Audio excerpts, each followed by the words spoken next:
everybody, it is Calxiyn here, and I'm playing because Hunter is like dying over here. Yes, because I'm sick and you make me play videos, you sadist. Make me play videos. Play videos, I can't even make words See, good. I'm playing the game now, and that's why things have steadily improved in terms of gameplay. Anyway, I leveled up so I wanted to do for a you. video about the Faunus, and then like the kind of martyr idea that Adam brings in the when he kills Sienna. So this is kind of what I wanted to talk about because there was a lot of speculation in my Discord server, which you guys should join, and you guys should become Patreons, but there was a lot of speculation about about Ilya and who she prays to. She seems to be at some sort of shrine with someone with a similar kind of covering to Corsic and Finnick. And so I think that's super interesting and something I wanted to talk about because we threw around a couple ideas, and I'm just going to kind of go over what we talked about in the Discord server because I know not all of you guys have joined. And so a couple people suggested the idea of a Faunus, like wilderness god, and I was like, nah, because I don't really like that. But then somebody brought up the idea of martyrs for the Faunus cause, or saints, and I thought that was a really interesting idea. Because Saints obviously has an inherently religious aspect to it, but now, from Adam, we know that he says that Sienna will be a martyr for our cause, and that will be her last act as leader. And so now, we see Ilya, like, praying at some sort of shrine, and we can only assume that that is a shrine for Sienna. Even though she is covered and we don't really see too much of her, we can assume that it's either for Sienna or somebody else that has sort of, I don't want to say handled, but has sort of been a great part of the White Fang and the Faunus cause and like stuff like that.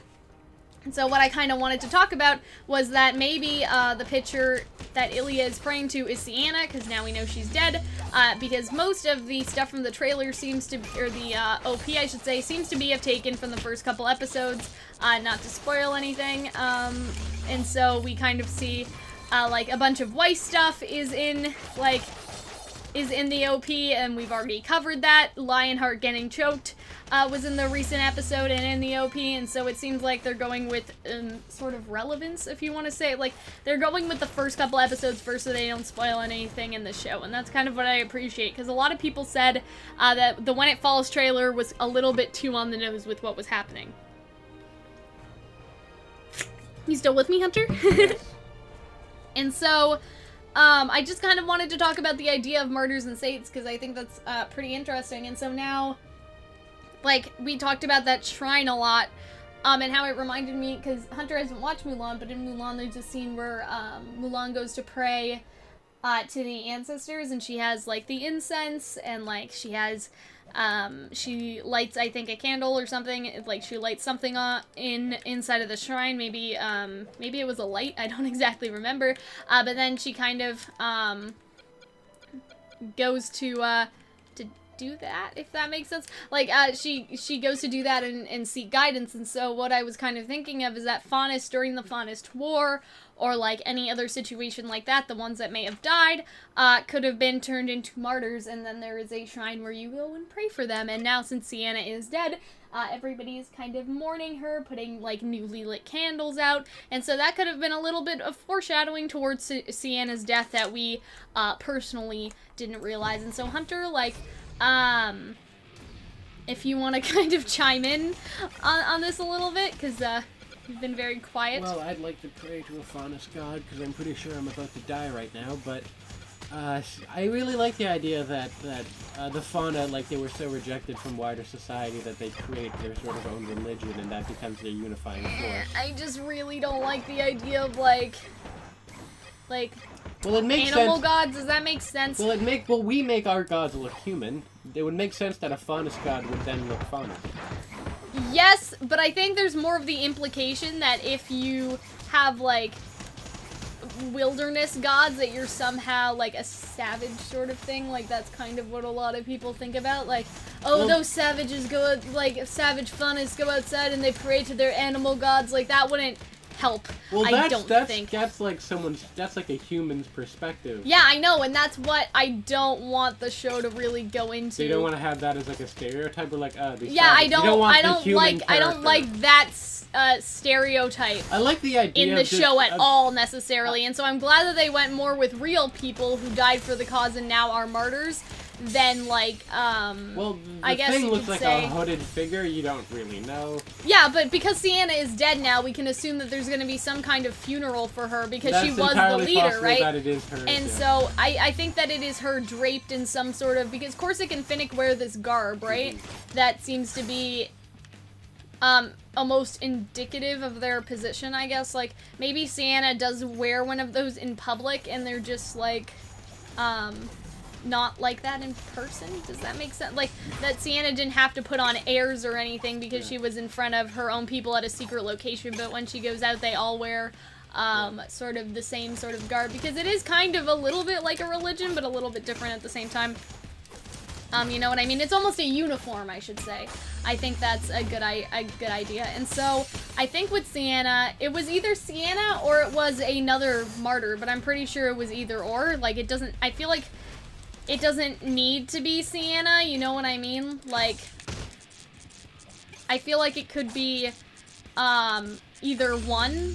Like, it could be a random person, or it could be, Sienna and she's just dressed, if you wanna put it that way. What do you think about that, Hunter? Because I think if it's a random person, that would kind of, or not a random person, but if it's not Sienna, I feel like that would signify more to me that there are more people that are treated like this within the Faunus, White Fang. I mean, if it's Ilia looking at possibly like her, and maybe she knows what actually happens to her, and maybe she's making like a promise to be like, I will follow out your Yes, that was the other thing that I was thinking about, was that how Did you say Ilia... that already? I'm sorry. No, I didn't. Okay. I was just thinking about it, that like, Ilia, and if Ilia's breaking good, that means Ilia and Blake can still exist, and I can find any way to turn anything gay. Continue. It's just kind of, my thought is that, I don't know how to explain this. It makes sense to me, maybe, that Ilia does know what's going on, and that's why, again, we talked about this in our analysis, but that's why Ilia says that their plan isn't gonna work, because by the time they can kind of, like, take down Corsic and Finnick or whatever, right? Like, by the time they get to do that, Sienna's dead, and so everybody's so focused on Sienna being dead and Adam being the new ruler. Like, that's why Ilia, I think, said it wasn't gonna work. I think she knew that Adam was planning this to an extent. Does that make sense? Yes. That's why she said it wasn't gonna work, because first the population would be distracted by her death, and then the other thing is, nobody cares if Corsic and Finnick are working for Adam now if Adam is the leader. They may be seen, like, differently, and he said a lot of people seem to agree with him, and so maybe the Menagerie Faunus are like, well, fuck, finally. And you do get the idea that Ilia is, like, sort of like when she had that conversation with Blake, like, it's worthless. Like, she doesn't like it, but she's resigned herself. Yeah, and so I think, I'm pretty sure she knew at this point, and so I think she is praying to her. Yeah, and I think this is more evidence to say that Ilia is breaking good, which I like. And I think that, like, in another way, it kind of really explains sort of the conflict that they have to deal with, because remember, they couldn't get enough evidence to put Corsic and Finnick in jail now. But now they're working with the leader, and so there's nothing to put them in jail for if they are instructed by the actual person that's running the White Fang. And if Adam's in charge, who would you go to, right? Like, you can have a public, I guess, like, lynch mob sicked onto them, but everybody's like, well, Adam's the leader. Shouldn't they be doing what Adam says? Like, that's how it's going to sort of transition.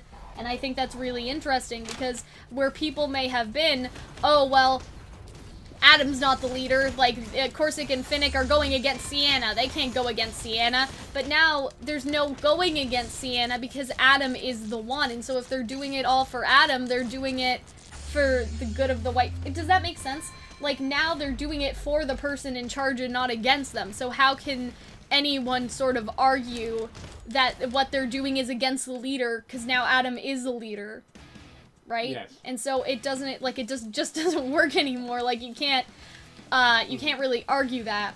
But now we repeat ourselves. Yeah, But and yeah, so I'm looking very forward to the... I think that is who she's praying to. I think she probably feels really bad she couldn't do anything, because think about it, it would have been Ilia against, like, First her guards, Yeah. then the extra people that came in and, like, pointed guns at her. Like, there was a sniper rifle, there were regular people with swords. Like, she was vastly outnumbered. And I'd like to talk about her Ilya, death. you mean, Like, Sienna was vastly outnumbered, but I'm saying that Ilya couldn't have done anything. Like, what? Like, she had to fight against, like, 15 other people at least.